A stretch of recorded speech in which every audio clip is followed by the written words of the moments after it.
J.V. Stalin. The Proletarian Class and the Proletarian Party. Concerning paragraph 1 of the party rules. January 1, 1905. Source. Works, Volume 1, November 1901 to April 1907. Publisher. Foreign Languages Publishing House, Moscow, 1954. The time when people boldly proclaimed Russia, one and indivisible, has gone. Today even a child knows that there is no such thing as Russia one and indivisible, that Russia long ago split up into two opposite classes, the bourgeoisie and the proletariat. Today it is no secret to anyone that the struggle between these two classes has become the axis around which our contemporary life revolves. Nevertheless, until recently it was difficult to notice all this. The reason being that hitherto we saw only individual groups in the arena of the struggle, for it was only individual groups in individual towns and parts of the country that waged the struggle, while the proletariat and the bourgeoisie, as classes, were not easily discernible. But now towns and districts have united, various groups of the proletariat have joined hands, joint strikes and demonstrations have broken out, and before us has unfolded the magnificent picture of the struggle between the two Russias, bourgeois Russia and proletarian Russia. Two big armies have entered the arena, the army of proletarians and the army of the bourgeoisie, and the struggle between these two armies embraces the whole of our social life. Since an army cannot operate without leaders, and since every army has a vanguard which marches at its head and lights up its path, it is obvious that with these armies there had to appear corresponding groups of leaders, corresponding parties, as they are usually called. Thus, the picture presents the following scene. On one side there is the bourgeois army, headed by the Liberal Party, on the other, there is the proletarian army, headed by the Social Democratic Party. Each army, in its class struggle, is led by its own party. See footnote 1. We have mentioned all this in order to compare the proletarian party with the proletarian class and thus briefly to bring out the general features of the party. The foregoing makes it sufficiently clear that the proletarian party, being a fighting group of leaders, must, firstly, be considerably smaller than the proletarian class with respect to membership, secondly, it must be superior to the proletarian class with respect to its understanding and its experience, and, thirdly, it must be a united organization. In our opinion, what has been said needs no proof, for it is self-evident that, so long as the capitalist system exists, with its inevitably attendant poverty and backwardness of the masses, the proletariat as a whole cannot rise to the desired level of class consciousness, and, consequently, there must be a group of class-conscious leaders to enlighten the proletarian army in the spirit of socialism, to unite and lead it in its struggle. It is also clear that a party which has set out to lead the fighting proletariat must not be a chance conglomeration of individuals, but a united centralized organization, so that its activities can be directed according to a single plan. Such, in brief, are the general features of our party. Bearing all this in mind, let us pass to the main question, whom can we call a party member? Paragraph 1 of the party rules, which is the subject of the present article, deals with precisely this question. And so, let us examine this question. Whom, then, can we call a member of the Russian Social Democratic Labor Party, that is, what are the duties of a party member? Our party is a social democratic party. This means that it has its own program, the immediate and the ultimate aims of the movement, its own tactics, methods of struggle, and its own organizational principle, form of association. Unity of programmatic, tactical and organizational views is the basis on which our party is built. Only the unity of these views can unite the party members in one centralized party. If unity of views collapses, the party collapses. Consequently, only one who fully accepts the party's program, tactics and organizational principle can be called a party member. Only one who has adequately studied and has fully accepted our party's programmatic, tactical and organizational views can be in the ranks of our party and, thereby, in the ranks of the leaders of the proletarian army. But is it enough for a party member merely to accept the party's program, tactics and organizational views? Can a person like that be regarded as a true leader of the proletarian army? Of course not. In the first place, everybody knows that there are plenty of windbags in the world who would readily accept the party's program, tactics and organizational views, but who are incapable of being anything else than windbags. It would be a desecration of the party's holy of holies to call a windbag like that a party member, that is, a leader of the proletarian army. Moreover, our party is not a school of philosophy or a religious sect.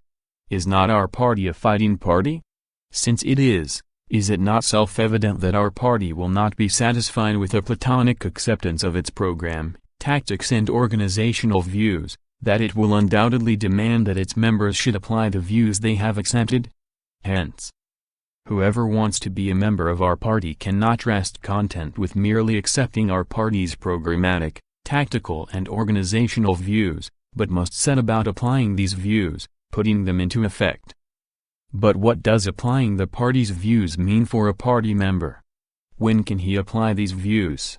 Only when he is fighting, when he is marching with the whole party at the head of the proletarian army. Can the struggle be waged by solitary, scattered individuals? Certainly not. On the contrary, people first unite, first they organize, and only then do they go into battle. If that is not done, all struggle is fruitless. Clearly, then, the party members, too, will be able to fight and, consequently, apply the party's views, only if they unite in a compact organization. It is also clear that the more compact the organization in which the party members unite, the better will they be able to fight, and, consequently, the more fully will they apply the party's program, tactics and organizational views. It is not for nothing that our party is called an organization of leaders and not a conglomeration of individuals. And, if our party is an organization of leaders, it is obvious that only those can be regarded as members of this party, of this organization, who work in this organization and, therefore, deem it their duty to merge their wishes with the wishes of the party and to act in unison with the party. Hence, to be a party member one must apply the party's program, tactics and organizational views. To apply the party's views one must fight for them, and to fight for these views one must work in a party organization, work in unison with the party. Clearly, to be a party member one must belong to one of the party organizations. See footnote 2. Only when we join one of the party organizations and thus merge our personal interests with the party's interests can we become party members, and, consequently, real leaders of the proletarian army. If our party is not a conglomeration of individual windbags, but an organization of leaders which, through its central committee, is worthily leading the proletarian army forward, then all that has been said above is self-evident. The following must also be noted. Up till now our party has resembled a hospitable patriarchal family, ready to take in all who sympathize. But now that our party has become a centralized organization, it has thrown off its patriarchal aspect and has become in all respects like a fortress, the gates of which are opened only to those who are worthy. And that is of great importance to us. At a time when the autocracy is trying to corrupt the class consciousness of the proletariat with trade unionism, nationalism, clericalism and the like, and when, on the other hand, the liberal intelligentsia is persistently striving to kill the political independence of the proletariat and to impose its tutelage upon it, at such a time we must be extremely vigilant and never forget that our party is a fortress, the gates of which are opened only to those who have been tested. We have ascertained two essential conditions of party membership: acceptance of the program and work in a party organization. If to these we add a third condition, namely, that a party member must render the party financial support, then we shall have all the conditions that give one right to the title of party member. Hence, a member of the Russian Social Democratic Labor Party is one who accepts the program of this party, renders the party financial support, and works in one of the party organizations. That is how paragraph 1 of the party rules, drafted by Comrade Lenin, see footnote 3, was formulated. The formula, as you see, springs entirely from the view that our party is a centralized organization and not a conglomeration of individuals. Therein lies the supreme merit of this formula. But it appears that some comrades reject Lenin's formula on the grounds that it is narrow and inconvenient, and propose their own formula, which, it must be supposed, is neither narrow nor inconvenient. We are referring to Martov's, see footnote 4, formula, which we shall now analyze. Martov's formula is, a member of the RSDLP is one who accepts its program, supports the party financially and renders it regular personal assistance under the direction of one of its organizations. As you see, this formula omits the third essential condition of party membership, namely, the duty of party members to work in one of the party organizations. It appears that Martov regards this definite and essential condition as superfluous, and in his formula he has substituted for it the nebulous and dubious personal assistance under the direction of one of the party organizations.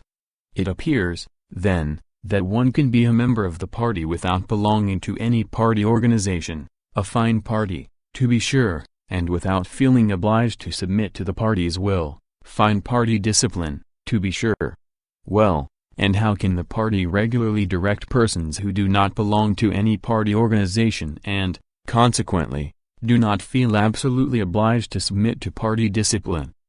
That is the question that shatters Martov's formula of paragraph 1 of the party rules, and it is answered in masterly fashion in Lenin's formula, inasmuch as the latter definitely stipulates that a third and indispensable condition of party membership is that one must work in a party organization. All we have to do is to throw out of Martov's formula the nebulous and meaningless personal assistance under the direction of one of the party organizations. With this condition eliminated, there remain only two conditions in Martov's formula: acceptance of the program and financial support, which, by themselves, are utterly worthless, since every windbag can accept the party program and support the party financially, but that does not in the least entitle him to party membership. A convenient formula, we must say. We say that real party members cannot possibly rest content with merely accepting the party program, but must without fail strive to apply the program they have accepted. Martov answers, you are too strict, for it is not so very necessary for a party member to apply the program he has accepted, once he is willing to render the party financial support, and so forth. It looks as though Martov is sorry for certain windbag Social Democrats and does not want to close the party's doors to them. We say, further, that inasmuch as the application of the program entails fighting, and that it is impossible to fight without unity, it is the duty of every prospective party member to join one of the party organizations, merge his wishes with those of the party and, in unison with the party, lead the fighting proletarian army, that is, he must organize in the well-formed detachments of a centralized party. To this Martov answers, it is not so very necessary for party members to organize in well-formed detachments, to unite in organizations, fighting single-handed is good enough. What, then, is our party? We ask. A chance conglomeration of individuals, or a united organization of leaders? And if it is an organization of leaders, can we regard as a member one who does not belong to it and, consequently, does not consider it his bounden duty to submit to its discipline? Martov answers that the party is not an organization, or, rather, that the party is an unorganized organization, fine centralism, to be sure. Evidently, in Martov's opinion, our party is not a centralized organization, but a conglomeration of local organizations and individual Social Democrats who have accepted our party program, etc. But if our party is not a centralized organization, it will not be a fortress, the gates of which can be opened only for those who have been tested. And, indeed, to Martov, as is evident from his formula, the party is not a fortress but a banquet, which every sympathizer can freely attend. A little knowledge, an equal amount of sympathy, a little financial support, and there you are, you have full right to count as a party member. Don't listen, cries Martov to cheer up the frightened party members, don't listen to those people who maintain that a party member must belong to one of the party organizations and thus subordinate his wishes to the wishes of the party. In the first place, it is hard for a man to accept these conditions. It is no joke to subordinate one's wishes to those of the party. And, Secondly, as I have already pointed out in my explanation, the opinion of those people is mistaken. And so, gentlemen, you are welcome to the banquet. It looks as though Martov is sorry for certain professors and high school students who are loath to subordinate their wishes to the wishes of the party, and so he is forcing a breach in our party fortress through which these estimable gentlemen may smuggle into our party. He is opening the door to opportunism, and this at a time when thousands of enemies are assailing the class consciousness of the proletariat. But that is not all. The point is that Martov's dubious formula makes it possible for opportunism to arise in our party from another side. Martov's formula, as we know, refers only to the acceptance of the program. About tactics and organization it contains not a word, and yet, unity of organizational and tactical views is no less essential for party unity than unity of programmatic views. We may be told that nothing is said about this even in Comrade Lenin's formula. True, but there is no need to say anything about it in Comrade Lenin's formula. Is it not self-evident that one who works in a party organization and, consequently, fights in unison with the party and submits to party discipline, cannot pursue tactics and organizational principles other than the party's tactics and the party's organizational principles? But what would you say of a party member who has accepted the party program, but does not belong to any party organization? What guarantee is there that such a member's tactics and organizational views will be those of the party and not some other? That is what Martov's formula fails to explain. As a result of Martov's formula we would have a queer party, whose members subscribe to the same program, and that is questionable, but differ in their tactical and organizational views. What ideal variety! In what way will our party differ from a banquet? There is just one question we should like to ask: what are we to do with the ideological and practical centralism that was handed down to us by the Second Party Congress and which is radically contradicted by Martov's formula? Throw it overboard? If it comes to making a choice, it will undoubtedly be more correct to throw Martov's formula overboard. Such is the absurd formula Martov presents to us in opposition to Comrade Lenin's formula. We are of the opinion that the decision of the Second Party Congress, which adopted Martov's formula, was the result of thoughtlessness, and we hope that the Third Party Congress will not fail to rectify the blunder of the Second Congress and adopt Comrade Lenin's formula. We shall briefly recapitulate. The proletarian army entered the arena of the struggle. Since every army must have a vanguard, this army also had to have such a vanguard. Hence the appearance of a group of proletarian leaders, the Russian Social Democratic Labor Party. As the vanguard of a definite army, this party must, firstly, be armed with its own program, tactics and organizational principle, and, secondly, it must be a united organization. To the question, who can be called a member of the Russian Social Democratic Labor Party?